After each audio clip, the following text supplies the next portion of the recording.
হে আল্লাহ, আপনি আমাকে মাফ করে দিন। এত বেশি গুনাহ করেছি, এত বেশি নাফরমানি করেছি, এত বেশি অন্যায় করেছি, মানুষের প্রতি এত বেশি জুলুম করেছি। এই গুনাহের জবাব আমি কিভাবে দেব? হে আল্লাহ, আপনি রহমানুর রহিম, আলিমুল গায়ব। হে আল্লাহ, আপনি যদি ক্ষমা না করেন তাহলে আমার মতো নালায়েক ব্যক্তি এই পৃথিবীর মধ্যে কার কাছে যাবে? মাঝে মধ্যে মনে হয় আমার মতো গুনাহগার, আমার মতো নালায়েক বান্দা এই পৃথিবীর মধ্যে আর কেউ নয়।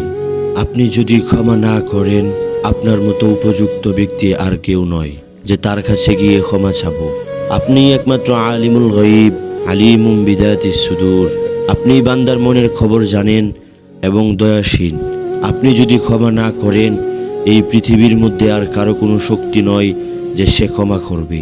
হে আল্লাহ, আপনি দয়া করে মায়া করে আমাদের সকল গুনাহ ক্ষমা করে দেন, আমাদের সকল অন্যায় মুছে দেন, আমাদের সকল পাপ আপনি মুছে দেন।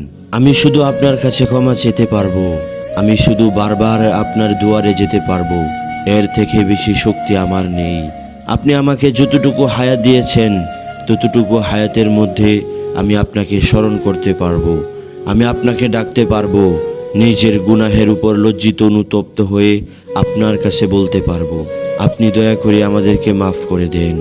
আপনি যদি আমাদেরকে মাফ করে দেন তাহলে আপনার রহমত থেকে 1 ইঞ্চি পরিমাণও কমবে না। তাই আপনি দয়া করে মায়া করে আমাদের পিছনের সমস্ত গুনাহ মাফ করে দেন।